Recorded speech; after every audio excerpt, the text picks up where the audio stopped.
ચિંતન શ્રી ગુરુદેવ દત્ત.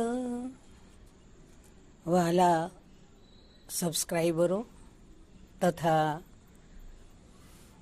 મારી channel subscribe કર્યા વગર પણ જે લોકો ચેનલ જોઈ રહ્યા છે તે લોકો પણ, તે સિવાયના પણ અન્ય જે લોકો રંગ અવધૂત બાપજી વિશે સાહિત્ય અને ભજન, અર્થ, કથાવસ્તુ તથા બાપજીના જીવન વિશે રજૂઆત કરે છે તે સર્વ બધાના માટે ઈશ્વરને ખૂબ ખૂબ પ્રાર્થના. અત્યારે આપણે ચારે તરફ ઈશ્વરની અસીમ કૃપા